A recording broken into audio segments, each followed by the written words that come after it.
Students, welcome in sunshine tutorials. और आज के इस वीडियो में हम पढ़ने वाले हैं क्लास 12 का चैप्टर नंबर 6 अनिश्चित समाकलन यानी कि इनडेफिनिट इंटीग्रेशन। अनिश्चित समाकलन यानी कि एक समाकलन आप इसको कह सकते हैं, अनिश्चित को भी दूर रखते हैं क्योंकि अनिश्चित है, इसके बाद में निश्चित आएगा। तो अभी हम लोग क्या करेंगे, सिंपली समाकलन के बारे में पढ़ रहे हैं। इससे पहले बच्चों आप लोगों ने डिफरेंशिएशन यानी कि अवकलन के बारे में पढ़ा था, है ना। तो जो डिफरेंशिएशन होता है, डिफरेंशिएशन ये होता है हमारा, इसको हम वो बोलते हैं अवकलन। तो जो अवकलन होता है इसमें क्या करते हैं हम, किसी भी जब फलन का डिफरेंशिएशन करते हैं तो उसका जो मान है वो कम होते जाता है, घटते जाता है, घटते जाता है। डिफरेंस, देखिए डिफरेंशिएशन यानी क्या होता है, डिफरेंस, और डिफरेंस यानी क्या होता है, घटाना। अवकलन यानी क्या होता है हिंदी में, घटाना। यानी किसी भी फलन का जो मान है वो धीरे धीरे करके कम होता चला जाता है। और आज जो हम लोग पढ़ने जा रहे हैं वो है इंटीग्रेशन। इंटीग्रेशन यानी कि समाकलन। समाकलन, अब देखो ये किन शब्दों से मिलकर बना है, सम। सम यानी हमें क्या करना है, इसे समाहित करना, जोड़ना है। यानी इसमें जब हम किसी भी फलन का, इसमें जब हम किसी भी फलन का समाकलन करते हैं तो वो क्या होता है, बढ़ता जाता है। इंटीग्रेशन यानी सबको मिलाते जाना है, इसमें इंटीग्रेट होते जा रहा है। यानी इसमें जो मान है किसी भी फलन का वो क्या होता है, बढ़ते जाता है। तो हम ये कह सकते हैं कि जो इंटीग्रेशन होता है, समाकलन जो होता है वो अवकलन का बिल्कुल अपोजिट होता है। बच्चों हम लोग क्लास 12 में हैं और अब हमें कुछ कुछ जो टर्म्स है उनके नाम इंग्लिश में लर्न रखना जरूरी है। जैसे कि समाकलन, इसको हम बोलेंगे इंटीग्रेशन। अवकलन का हम जानते ही हैं डिफरेंशिएशन होता है। और जब हम लोग किसी भी फलन का x के सापेक्ष समाकलन करते हैं तो उनके क्या मान होते हैं या हो सकते हैं, तो इसके लिए आज हम लोग कुछ निश्चित फलनों का समाकलन का मान क्या प्राप्त होता है सबसे पहले उस पर नजर डालेंगे। तो चलिए स्टार्ट करते हैं। तो बच्चों मैंने क्या कहा था कि जो समाकलन है वो बिल्कुल अवकलन का विपरीत है। तो अभी हम लोग इसके फॉर्मूले पर नजर डालते हैं। जैसे ये एक फलन हो गया, इसको बोलेंगे हम लोग, इस साइन को इंटीग्रेशन, क्या बोलेंगे, इंटीग्रेशन। साइन ये जो सिंबल बना हुआ है इंटीग्रेशन x की पावर n dx, यानी हम यहाँ पे x की पावर n का x के सापेक्ष समाकलन कर रहे हैं। हम क्या कर रहे हैं, x की पावर n का x के सापेक्ष, x के सापेक्ष यानी आप बोलोगे यहाँ पे भी x है, यहाँ पे भी x है, तो यहाँ पे क्या रहा है वो नहीं देखना। ये देखिए यहाँ पे जो dx है, जो भी यहाँ पे वैल्यू दी हुई होती है उसके सापेक्ष हम लोग समाकलन करते हैं। सपोज दैट अगर यहाँ पे dy होता तो हम क्या करते, y के सापेक्ष समाकलन करते। तो जो भी यहाँ पे वैल्यू दी हुई होती है, dx है, dy है, dz है, तो यहाँ पे जो भी फलन दिया रहेगा, है ना, उसके सापेक्ष हम लोग समाकलन करते हैं। जैसे यहाँ पे x के सापेक्ष समाकलन होगा तो x to the power n का x के सापेक्ष हम लोग क्या करेंगे, समाकलन करेंगे। x to the power n का x के सापेक्ष समाकलन, इसको आप इंग्लिश में बोल सकते हैं x to the power n का x के सापेक्ष समाकलन यानी integration, integration of x to the power n with respect to x, integration of x to the power n with respect to x।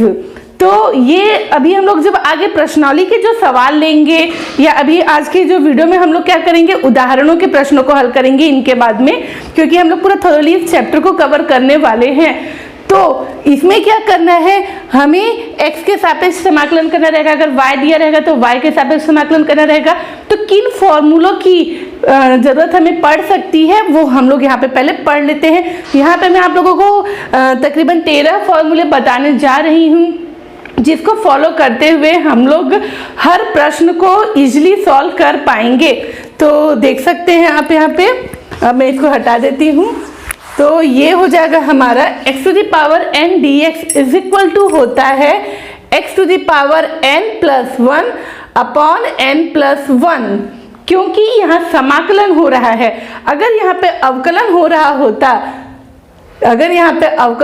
होता, क्यों ये आया? क्योंकि जो समाकलन है वो बिल्कुल अवकलन का अपोजिट है। अगर आप इसका अवकलन करते d by d x x to the power n, यानी x to the power n का x के सापेक्ष जब आप अवकलन करते हैं तो आपको क्या मान प्राप्त होता था? आप इस n को यहाँ लिख देते थे n into x to the power n minus 1। यहाँ नहीं, यहाँ पे जो पावर है वो घट रहा था, पावर जो था इसका वो घट रहा था, n माइनस 1 था।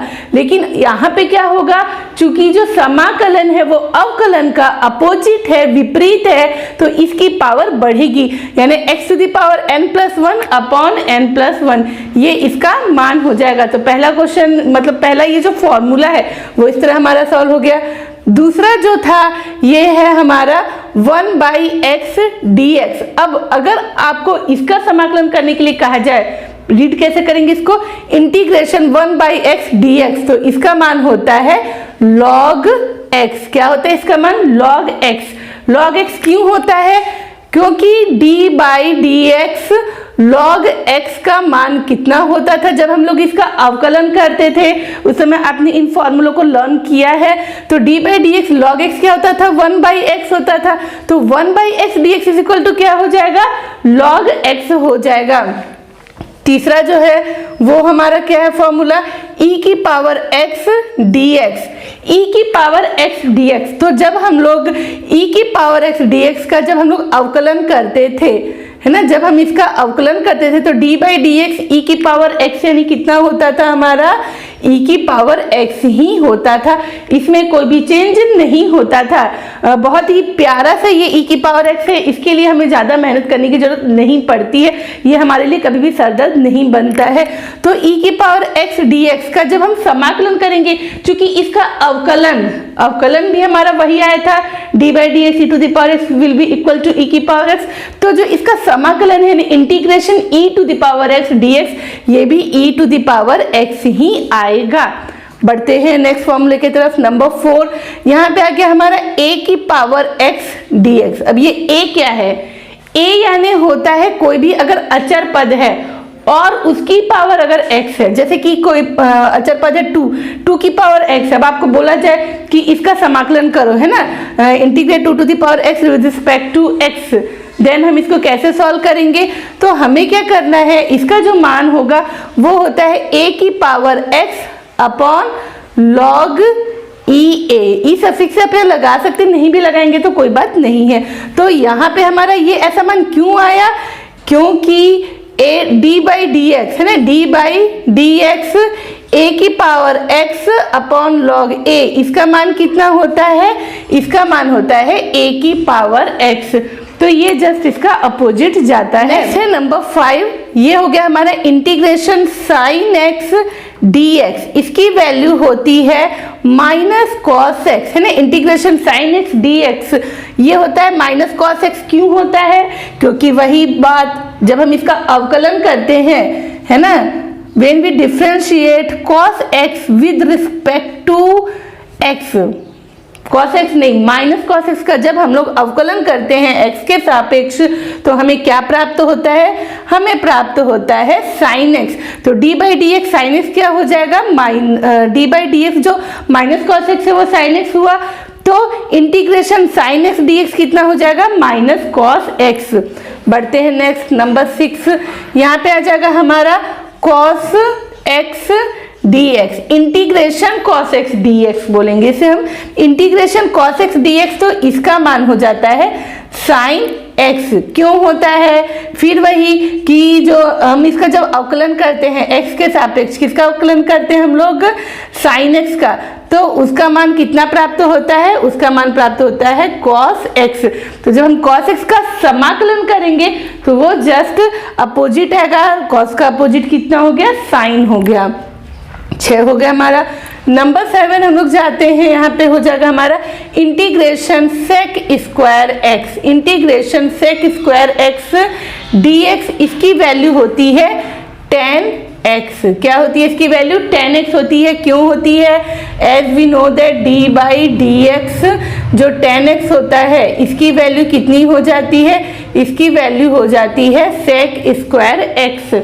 नंबर 8 जो है, नंबर 8 हो जाएगा हमारा cosec square x, cosec square x dx।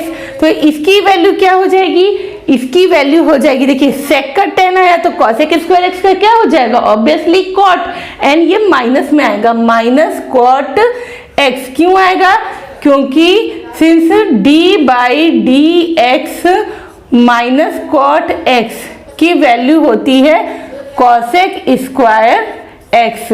तो हमारा यहाँ 8 तक के हमने सॉल्व कर लिया है। अब इसी में आगे है number 9, integration sec x tan x। इसका हमको क्या करना है, इंटीग्रेशन है ना विद रिस्पेक्ट टू x, तो इसकी वैल्यू हो जाएगी sec x। क्यों होगी, क्योंकि as we know that d by d x sec x, जब हम लोग sec x का x के सापेक्ष अवकलन करते हैं, sec x का x के सापेक्ष अवकलन करते हैं, d बाई डी एक्स यानी अवकलन करते हैं, तो उसकी वैल्यू होती है sec x tan x, है ना। तो जो यहाँ के जो फॉर्मूले थे जस्ट इसको अपोजिट करते जाना है, आपको फॉर्मूले बहुत ही इजीली लर्न हो जाने वाले हैं।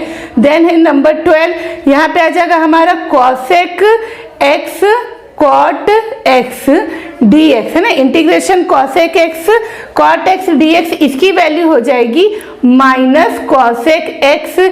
क्यों होगा, as we know that integration differentiation d by d x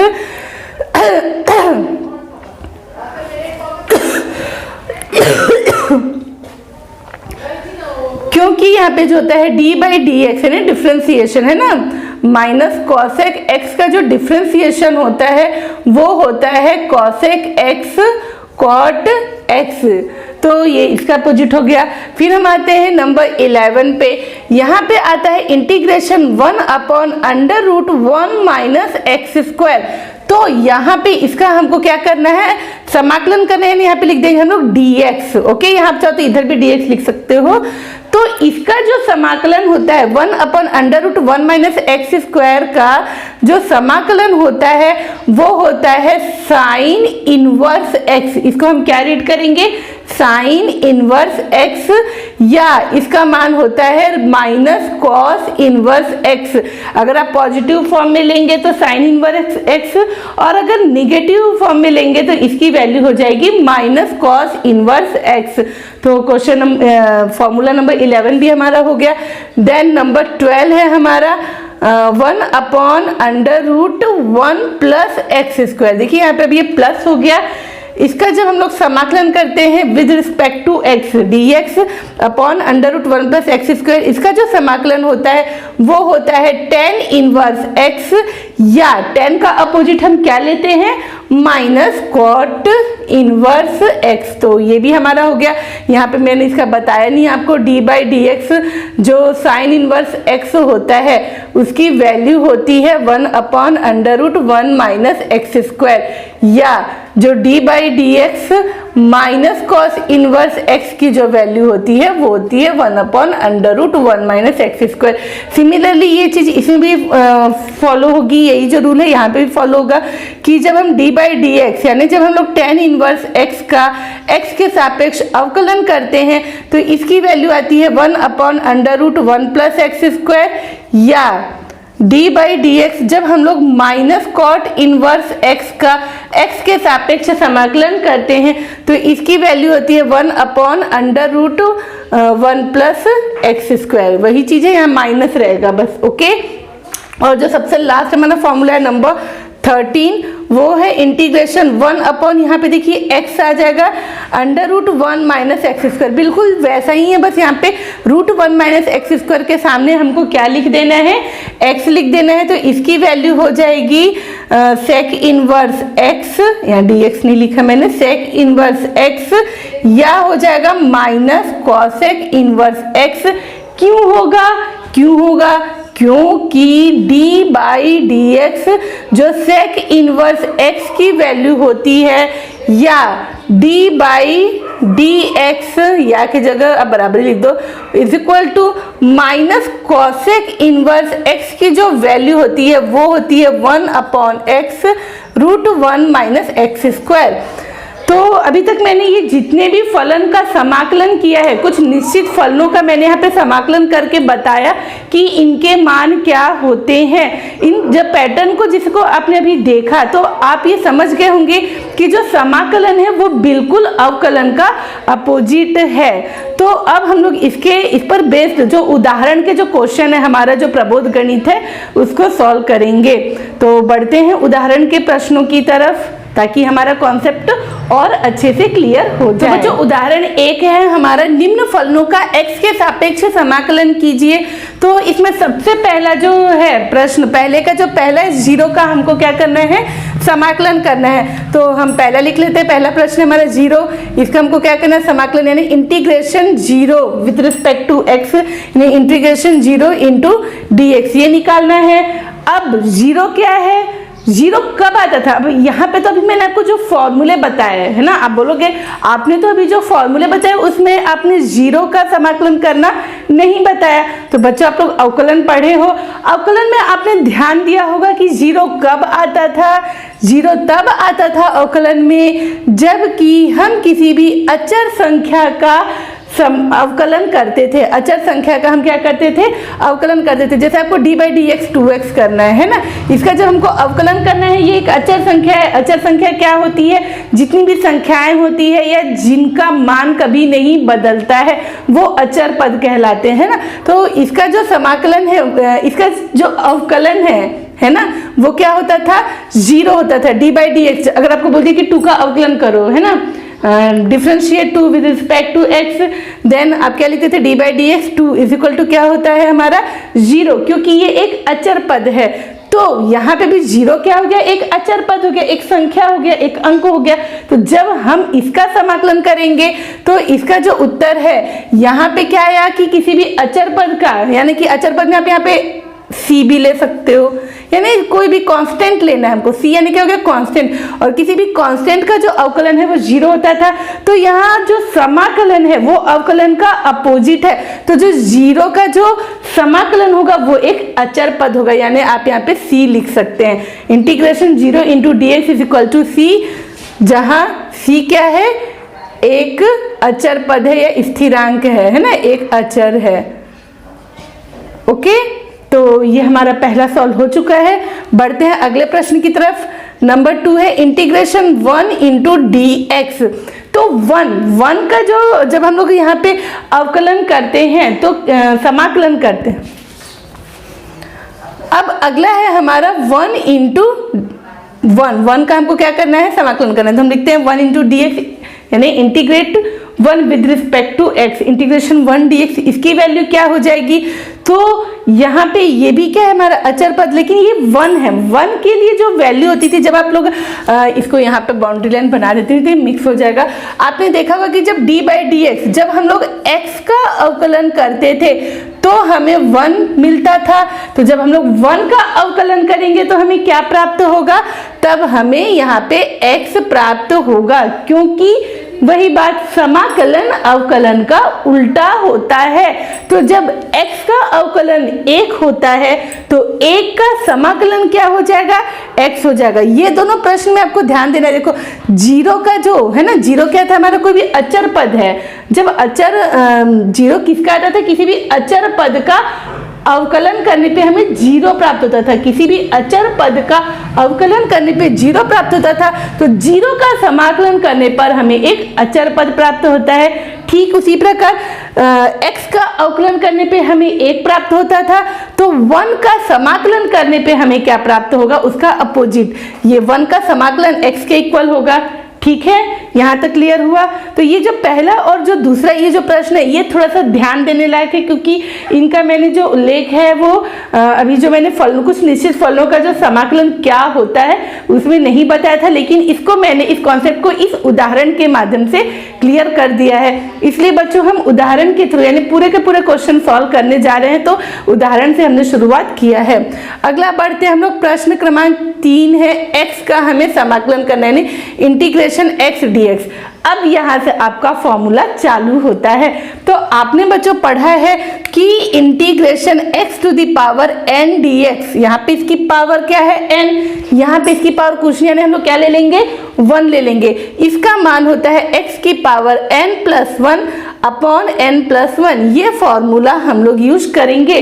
तो बच्चों तैयार हो जाए ये फॉर्मूला यहाँ पे इम्प्लीमेंट करने के लिए। यहाँ पे क्वेश्चन 1 है तो ये हो जाएगा x की पावर n प्लस 1 यानी 1 प्लस 1 अपॉन 1 प्लस 1। तो ये हो जाएगा x की पावर 1 प्लस 1 कितना हो गया 2, और यहाँ पे 1 प्लस 1 कितना हो गया 2।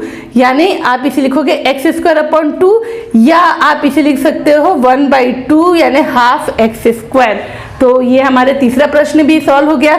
नंबर 4 है हमारा, नंबर 4 है x टू द पावर 99। इसका भी हमें क्या करना है, समाकलन करना है। तो यहाँ पे x की पावर n सेम यही फॉर्मूला लगेगा। तो ये हो जाएगा, देखिए यही फॉर्मूला लगेगा, integration x to the power n dx is equal to x की पावर n plus 1 upon n plus 1। लेकिन बच्चों आपको ये याद रखना है कि जब भी जहाँ पे भी आप जो भी फॉर्मूला यूज कर रहे हैं वहाँ पे आपको साइड में उसको जरूर मेंशन करना है, अदरवाइज आपके मार्क्स कट सकते हैं। क्योंकि आपको एग्जामिनर को बताना है कि आपने कहाँ से ये वैल्यू लाके रख दी। तो हम बताएंगे सिंस x की पावर n जो dx होता है उसका मान होता है x की पावर n plus 1 upon n plus 1, इसीलिए हमने यहाँ पे x की पावर n की वैल्यू कितनी है, n की वैल्यू है 99। तो 99 प्लस 1 अपॉन 99 प्लस 1 यानी x की पावर 100 अपॉन 100। ये आंसर दे दिया। आप देखो बढ़ रहा है ना, या 99 था तो 100 हो गया, या 1 था तो 2 हो गया। तो समाकलन क्या होता है, बढ़ते जाता है। अब यहाँ पे हम लोग इसकी बात कर लेते हैं, x की पावर -11, इसको यहाँ घुसा देते हैं। इंटीग्रेशन x की पावर -11 dx, इसकी वैल्यू क्या हो जाएगी। तो सेम यही फॉर्मूला लिखना है आपको, है ना, इसको मैं शॉर्ट बता रही हूँ। तो ये हो जाएगा आपका x की पावर -11 प्लस 1 अपॉन -11 प्लस 1, है ना। x की पावर n plus 1 upon n plus 1 होता है। n के जगह हमारा क्या है, n के जगह बच्चों -11 है, तो -11 प्लस 1 अपॉन -11 प्लस 1। -11 में से प्लस 1 गया तो बचा -10, और यहाँ पे भी बच गया -10, यानी आप इसको लिख सकते हो -1 upon 10 x to the power -10। और अब बढ़ते हैं नंबर 6 की तरफ, x की पावर 3/2। तो सेम वही फॉर्मूला लगेगा। यहाँ पे सब में हमें यही फॉर्मूला इम्प्लीमेंट करना है। तो यहाँ पे n की वैल्यू कितनी है 3/2, लिखेंगे integration x to the power 3/2 dx, इसकी वैल्यू हो जाएगी x की पावर 3/2 प्लस 1 अपॉन 3/2 प्लस 1। क्यों आया, क्योंकि x की पावर n dx is equal to होता है x की पावर n plus 1 n upon n plus 1। छोटू सा है, दिखेगा नहीं, बट क्या करें, थोड़ा सा यहाँ कंजेस्टेड हो रहा है। अब ये हो जाएगा x की पावर, जब आप इसका एलसीएम ले लोगे तो 3 प्लस 2 यानी कितना हो जाएगा 5/2 अपॉन नीचे भी कितना हो जाएगा 5/2। इसको जब आप इधर लाओगे सामने, है ना, तो ये इसका जस्ट अपोजिट हो जाएगा। 5/2 क्या हो जाएगा 2/5 x की पावर 5/2। तो ये हमारा उदाहरण 1 के जो अंतर्गत जो हमारे 6 प्रश्न थे वो हमने सॉल्व कर लिए हैं। बढ़ते हैं अगले क्वेश्चन, अगला उदाहरण है √x - 1 अपॉन √x का x के सापेक्ष समाकलन करना है ना। तो हम यहाँ पे लिखेंगे हल, फिर उसके बाद लिखेंगे इंटीग्रेशन √x - 1/√x dx, है ना, ये हमें करना है। ध्यान देने वाली बात क्या है कि यहाँ पे अब आपके 2 पद आ गए हैं, कोई टेंशन की बात नहीं है, दोनों का हम समाकलन करेंगे। यानी यहाँ पे हो जाएगा √x का भी हमको समाकलन करना है, -1/√x dx का भी हमें समाकलन करना है। तो आप चाहो तो इसे भी ऐसा लिख सकते हो, integration √x dx minus integration 1/√x dx। देखो इंटीग्रेशन ब्रैकेट के बाहर है, बच्चों ध्यान क्या देना, इंटीग्रेशन ब्रैकेट के बाहर है, यानी इसका भी इंटीग्रेशन होगा विद रिस्पेक्ट टू x, और इस पद का भी इंटीग्रेशन होगा विद रिस्पेक्ट टू x, यानी integration √x dx minus integration 1/√x dx। यहाँ तक क्लियर हुआ। उसके बाद में अब यहाँ पे रूट को देख के बिल्कुल नहीं घबराना, रूट देखा घबरा गए, नहीं घबराने बिल्कुल। रूट की वैल्यू क्या होती है, रूट यानी होता है पावर 1/2 यानी x की power 1/2 dx minus integration x की ये 1 में है 1/x की पावर 1/2 dx। ओके, तो ये हो गया इंटीग्रेशन x की पावर 1/2 dx माइनस, अब ये जो नीचे है 1/x की पावर 1/2 है, जब ये ऊपर की ओर जाएगा तो ये जो इसकी घात है वो क्या हो जाएगी, ऋणात्मक हो जाएगी, नेगेटिव हो जाएगी। तो ये हो जाएगा x की पावर -1/2 dx। यहां तक हो गया। अब फॉर्मूला कौन सा यूज करना है, मैंने आपको जितने भी फलनों का समाकलन बताया, तो कौन सा फॉर्मूला है जो यहाँ पे इस सिचुएशन में फिट बैठता है, तो हम जो फॉर्मूला यूज करने वाले हैं वो है since integration x to the power, since को यहाँ रख देते हैं, integration x to the power n dx is equal to x की पावर n+1 अपॉन n+1। यही फॉर्मूला जो मैंने अभी जितने भी क्वेश्चन बताए हैं, उदाहरण 1 में जो 4 क्वेश्चन बताए थे वहां पे भी मैंने यही फॉर्मूला इंप्लीमेंट किया और यहाँ पे भी हमको यही फॉर्मूला इंप्लीमेंट करना है, बिकॉज ये जो टर्म है वो इसी फॉर्म में है, x की पावर n dx।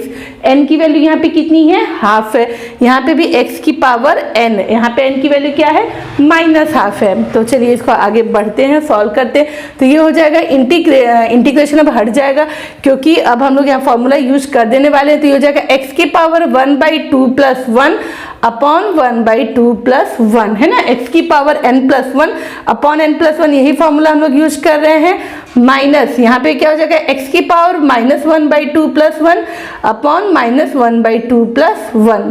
क्यों आया, क्योंकि ये जो डब्बा में जो हमने लिखा है फॉर्मूला हमने यहाँ पे ये यूज कर लिया है इसलिए आया।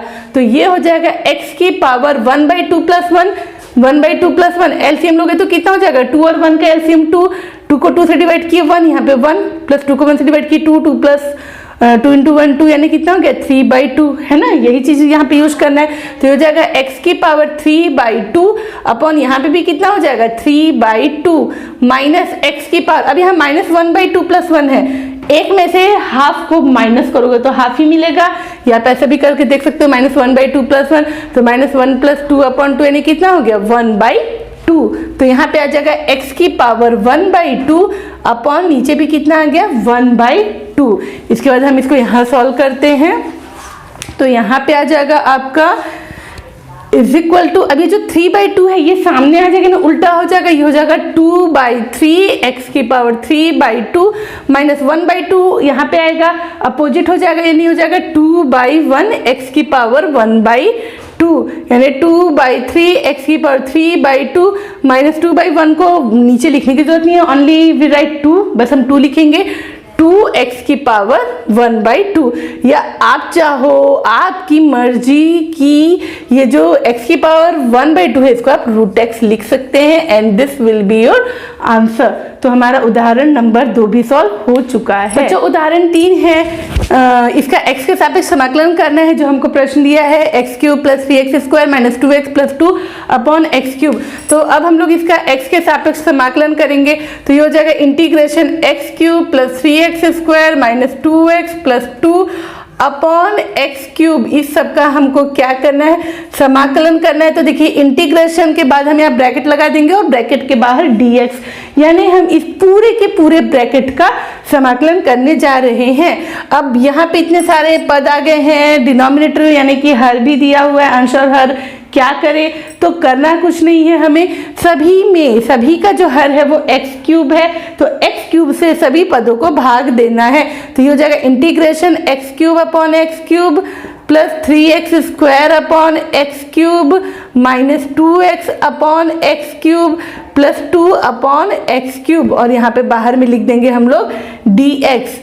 तो यहाँ पे हो जाएगा इंटीग्रेशन x³ को x³ से भाग दोगे तो आ जाएगा 1 प्लस 3x² को x³ से भाग दोगे तो आ जाएगा 3/x माइनस 2x को x³ से भाग दोगे तो कितना हो जाएगा 2 अपॉन यहाँ का 1x और यहाँ का 3, यानी ये देखो 2x और ये x³ है ना, x गुना x गुना x, एक x कट गया, नहीं कितना बचा 2 upon x² plus 2 upon x³। इस तरह से आ गया, ब्रैकेट क्लोज एंड यहाँ पे हम लोग dx लिख देंगे। देन यहाँ पे हो जाएगा इंटीग्रेशन। अब क्या करेंगे हम लोग, इन सभी पदों का अलग अलग समाकलन करेंगे, ठीक है। तो ये हो जाएगा integration 1 into d x plus integration 3/x dx minus integration 2/x², minus को हमको इंटीग्रेशन के बाहर लिख देना है, तो minus 2/x² dx plus integration 2/x³ dx। केवल माइनस ही बाहर नहीं आएगा, अभी और क्या क्या बाहर आएगा वो मैं बता रही हूँ। तो इंटीग्रेशन ये जो 1 इंटू डी एक्स है, मैंने आपको बताया था कि जब x का जो अवकलन होता है वो 1 होता है, तो 1 का जो समाकलन वो क्या हो जाता है, x हो जाता है। तो यहाँ मैं लिख देती हूँ, since integration 1 into d x is equal to क्या होता है, x होता है। क्यों होता है, क्योंकि जो d/dx है ना, d/dx x की वैल्यू कितनी होती है 1, तो जो 1 का समाकलन कितना हो जाएगा, x हो जाएगा। तो यहाँ पे समाकलन का चिन्ह हट जाएगा, यहाँ पे आ जाएगा x प्लस, अब ये जो 3 है, 3 एक अचर पद है, अचर पद का हम लोग समाकलन नहीं करते हैं, तो बाहर आ जाएगा इंटीग्रेशन 1/x dx माइनस, यहाँ भी 2 अचर पद है ना, तो बाहर आ जाएगा, कांस्टेंट है 1/x² dx प्लस यहाँ पे 2 कांस्टेंट है, ये भी बाहर आ गया, 1/इंटीग्रेशन 1/x³ dx, इस तरह से आ गया। तो ये हो जाएगा x plus 3 integration 1/x dx। अभी मैंने आपको बताया था कि जो इंटीग्रेशन 1/x dx होता है उसकी वैल्यू कितनी होती है, उसकी वैल्यू होती है log x। तो यहाँ हम लिख देंगे 3 log x माइनस 2 इंटीग्रेशन। अभी देखो यहाँ पे 1/x² है, 1/x है तो log x लिख दिया, बट 1/x² को हम कैसे लेंगे, तो यहाँ ले लूंगी x की पावर -2 इंटू dx, इसको ऊपर ले जाएंगे तो जो इसका जो घातांक है वो ऋणात्मक हो जाएगा, है ना, इसका जो एक्सपोनेंट है वो नेगेटिव हो जाएगा। तो ये हो जाएगा x⁻² into dx plus 2x⁻³ 3 को भी ऊपर ले जाएंगे तो इसकी जो पावर है वो माइनस हो जाएगी, -3 इंटू dx।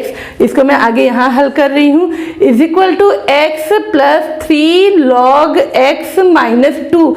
अब यहाँ पे कौन सा फॉर्मूला लगेगा, वही formula, since integration x⁻n dx is equal to होता है x⁻n+1/n+1, लगा दो आप भी, 2x⁻² -2+1/-2+1, okay. Then plus 2x⁻, यहाँ -3 है तो ये हो जाएगा -3+1/-3+1। हमने ये फॉर्मूला यहाँ पे यूज किया, is equal to x plus 3 log x minus 2, -2 में से +1 गया तो बचा -1 अपॉन यहाँ बच गया -2 में से +1 गया तो -1, ओके। प्लस 2x⁻, -3 में से +1 गया तो बचा -2 एंड -3 में से +1 गया तो यहाँ पे भी बचा -2, यहाँ का माइनस माइनस कैंसिल हो जाएगा, है ना, यानी यहाँ प्लस हो जाएगा, x plus 3 log x plus 2x⁻1 plus minus कितना हो जाएगा, माइनस हो जाता है, प्लस एंड माइनस माइनस होता है, और ये 2 क्या हो गया, कैंसिल हो गया, x⁻²। अब ये दोनों ऊपर ऊपर अच्छे नहीं लग रहे, नेगेटिव नेगेटिव, तो हम क्या करते हैं, इनको डिनोमिनेटर यानी कि हर में ले जा देते हैं। 2x⁻1 यानी ये नीचे आ गया तो x⁻1 हो जाएगा, यानी कि आप इसे बस 2/x भी लिख सकते हैं, ओके, माइनस ये हो जाएगा 1/x²।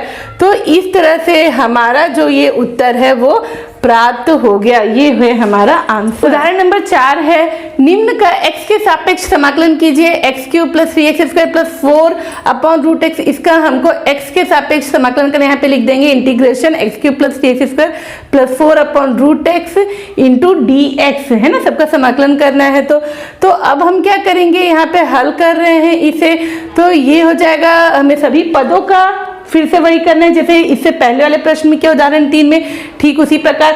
जो बच्चे बना सकते हैं वो वीडियो को म्यूट करेंगे, खुद से सॉल्व करेंगे, एंड देन आप लोग हम अपना जो आंसर है वो मेरे आंसर के साथ चेक कर सकते हैं। तो पूरा का पूरा स्पून फीडिंग नहीं करना है, आपको स्वयं से भी बनाकर देखना है, ओके। हाँ, तो फिर अब ये क्या हो जाएगा, x की पावर हो जाएगा x³ dx plus integration 3x² dx plus integration 4/√x dx, okay. तो ये हो जाएगा इंटीग्रेशन x³, यहाँ पे क्या है, इसकी पावर 1/2 यानी x⁻1/2 dx प्लस 3 को बाहर ले लेंगे, integration x square upon x की पावर 1/2 dx, प्लस यहाँ से 4 क्या है, कांस्टेंट है तो ये बाहर आ जाएगा, integration 1 upon root x dx। Okay, root x को पावर 1/2 लिख देती हूँ मैं, एक्स की पावर 1/2 dx। तो ये हो जाएगा अब हमारा एक्स क्यूब इंटू ये जो एक्स की पावर ऊपर जाएगा तो -1/2 हो जाएगा। ओके, इसका हमको समाकलन करना है, प्लस 3 यहाँ पे भी वही होगा, integration x square into x की power -1/2 dx plus 4 integration x की पावर -1/2 dx। ओके, तो पहले इसको हम लोग सॉल्व कर लेते हैं। यहाँ पे दोनों का आधार समान है तो इनका जो घातांक है वो जुड़ेगा, 3 - 1/2 है ना, इंटू dx, प्लस यहाँ पे आ जाएगा 3 इंटीग्रेशन एक्स की पावर 2 प्लस -1/2, यहाँ हो जाएगा dx, प्लस 4 यहाँ पे इंटीग्रेशन एक्स की पावर -1/2 dx। यहाँ लगा सकते हैं बट मैं एक साथ सब में फॉर्मूला इंप्लीमेंट करूंगी, तो हो जाएगा इंटीग्रेशन 3 2 जा 6, 6 में से 1 गया, कितना बचा 5/2 का dx। ओके, प्लस यहाँ पे हो जाएगा 3 इंटीग्रेशन एक्स की पावर 2 2 जा 4, 4 - 1 यानी कितना हो गया 3/2 dx, plus 4 integration x -1/2 dx। अब हम क्या करेंगे, यहाँ पे फॉर्मूला लगाने वाले हैं। कौन सा फॉर्मूला यहाँ पे लगेगा, तो यहाँ आपका फॉर्मूला लगने वाला है सिंस इंटीग्रेशन ब्रैकेट इंटीग्रेशन एक जैसा हो रहा है, सिंस इंटीग्रेशन x की पावर n dx, इसकी वैल्यू होती है x की पावर n + 1 अपॉन n + 1, तो वही चीज़ हम यहाँ पे यूज करेंगे। यहाँ हो जाएगा x की power 5/2 + 1 upon 5/2 + 1 plus 3 into x की power 3/2 + 1 upon 3/2 + 1 plus 4 into x की पावर -1/2 + 1 अपॉन -1/2 + 1। यहाँ पे सॉल्व करते हैं हम लोग आगे का, तो ये हो जाएगा एक्स की पावर 5/2 + 1, तो 5 + 2 यानी कितना हो जाएगा 7/2 अपॉन नीचे भी कितना आ जाएगा 7/2 प्लस 3 इंटू एक्स की पावर 3 + 2 यानी कितना हो जाएगा 5/2 अपॉन 5/2 प्लस 4 इंटू एक्स की पावर 1 में से माइनस हाफ गया तो कितना बचेगा हाफ अपॉन यहाँ पे भी बच गया हाफ। तो अब मैं इसको उल्टा कर दूंगी, 7/2 सामने आएगा तो ये हो जाएगा 2/7 एक्स की पावर 7/2 प्लस ये हो जाएगा 3 इंटू 5/2 सामने आया तो 2/5 एक्स की पावर 5/2 प्लस 4 इंटू 1/2 सामने आएगा तो कितना हो जाएगा 2 एक्स की पावर 1/2, तो ये हो गया 2/7 एक्स की पावर 7/2 प्लस 3 2 जा 6 अपॉन 5 एक्स की पावर 5/2 प्लस 4 2 जा 8 एक्स की पावर 1/2 यानी कि आप लिख सकते हो इसे √x लिख सकते हो। तो इसी के साथ आज हमारा ये उदाहरण नंबर 4 भी सॉल्व हो चुका है। अब बच्चों चूंकि वीडियो की लेंथ बहुत बढ़ती जा रही है तो जो आगे के हम लोग उदाहरण है वो नेक्स्ट वीडियो में कवर करेंगे जो कि आपको तुरंत ही अवेलेबल हो जाएगा। Thanks for watching. Like, share, subscribe and press the bell icon for the latest videos.